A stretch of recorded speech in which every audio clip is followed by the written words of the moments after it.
Assalamualaikum warahmatullahi wabarakatuh. Selamat siang untuk kita semua. Jadi baik, saya akan memperkenalkan nama saya Apliana Kakan NIM 20271001. Saya akan menjelaskan materi tentang teori konstruktivisme. Pendahuluan. Permasalahan seputar pembelajaran menjadi hal yang menarik untuk dikaji. Di antara permasalahan yang terjadi bukan disebabkan karena kurangnya literatur atau sumber yang mengkaji seputar pembelajaran, melainkan karena tidak dilandasinya praktek pembelajaran dengan teori pembelajaran. Misalnya dalam mengerjakan suatu konsep atau prinsip secara utuh, peserta didik, guru tidak memberikan kesempatan kepada peserta didik untuk menemukan dan pembangunan konsep atau prinsip tersebut secara mandiri dan berkelompok sosial. Para ilmuwan mendapatkan bahwa minimal ada 3 fungsi teori, yaitu 1. Mendeskripsikan, 2. Menjelaskan, 3. Memprediksi. Suatu teori dapat teraplikasi bila diformulasikan dalam konsep pembelajaran. Berdasarkan teori-teori belajar dapat ditentukan beberapa pendekatan dengan tentukan beberapa model pembelajaran. Selain itu, konstruktivisme sebagai suatu teori belajar memiliki implikasi pada teori pembelajaran. Selain itu, konstruktivisme sebagai suatu teori memiliki pendekatan dan model pembelajaran tertentu. B.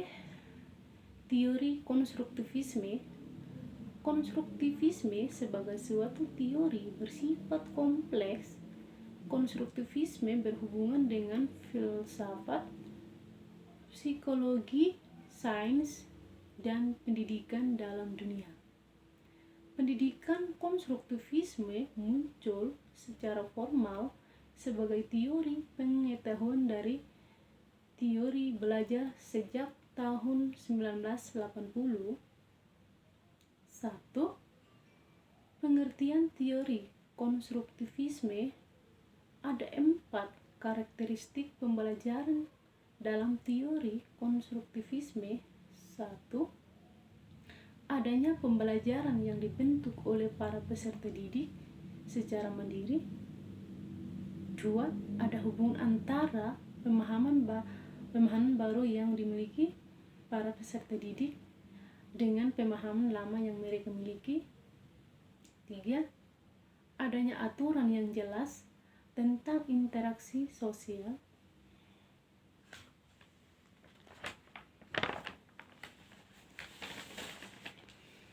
4.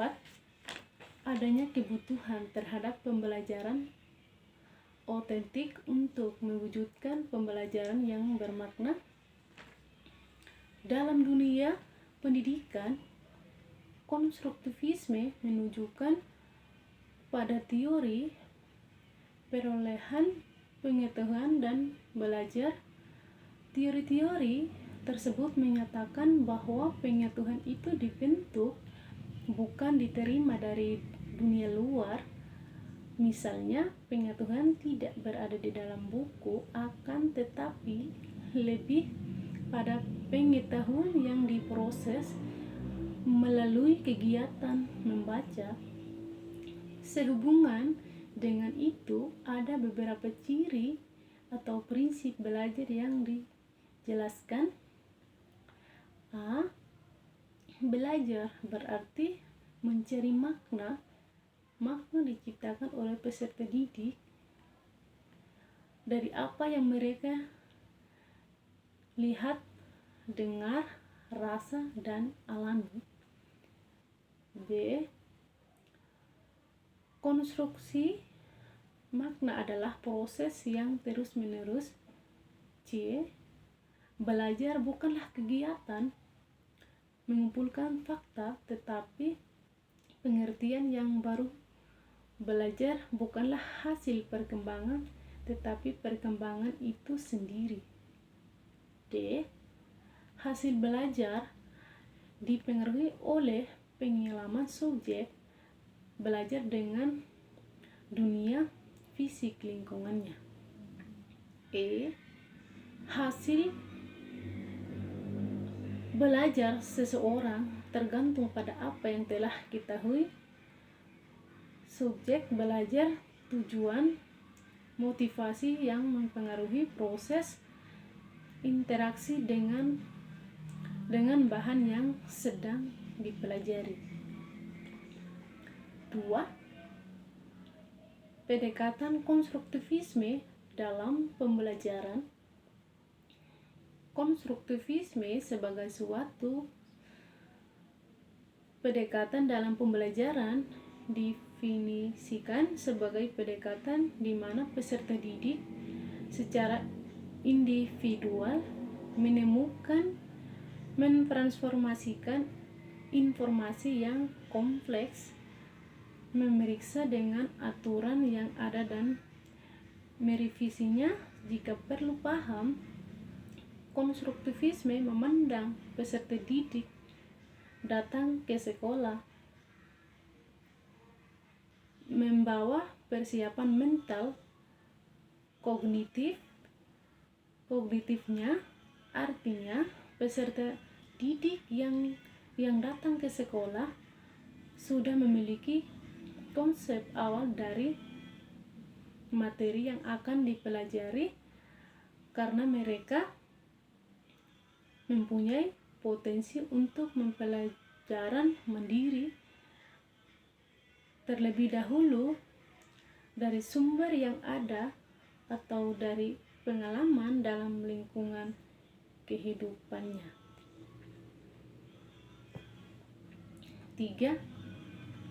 Model pembelajaran dalam teori konstruktivisme.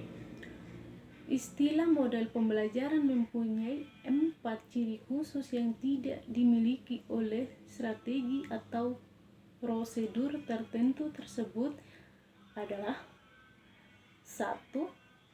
Rasional, teoritik yang logis yang disusun oleh para pencipta atau pengembangnya. 2.